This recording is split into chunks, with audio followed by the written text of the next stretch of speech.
কলা খায় নাই দুনিয়াতে এমন মানুষ খুঁজে পাওয়া যাবে না। আর আমরা যেহেতু ছাদ বাগান নিয়ে কাজ করি, তো ছাদ বাগানে কোন ধরনের কলা চাষ করবেন আর কিভাবে তার পরিচর্যা করবেন সেটা নিয়ে কিছু কিছু ইন্টারেস্টিং ফ্যাক্ট এই ভিডিওতে থাকবে। ছোট্ট ভিডিওটা হবে।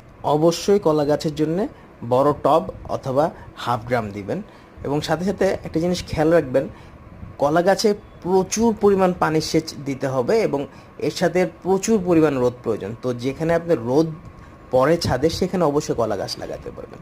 আর এখানে যে কলা গাছগুলো দেখছেন এগুলোর দাম মোটামুটি 300 থেকে 1000-এর মধ্যে। ভ্যারাইটি নিয়ে কথা বলতে গেলে অবশ্যই আমার পছন্দ অ্যাপেল ব্যানানা, যেটা লেডি ফিঙ্গার অরিজিনাল নাম, তারপরে ফেহি ব্যানানা, গোল্ড ফিঙ্গার। তো এই ভ্যারাইটিগুলো ভালো। তারপর আপনারা যদি চান থাইল্যান্ডের কিছু ভ্যারাইটি আছে। তো সবচেয়ে বড় প্লাস পয়েন্টটা হলো এগুলা সবগুলা গাছই 3 ফুট থেকে 7 ফুট 8 ফুট এই পর্যন্ত হয়। তো ছাদের জন্য এগুলো বেস্ট। অবশ্যই একটি দুটি কলা গাছ প্রত্যেকের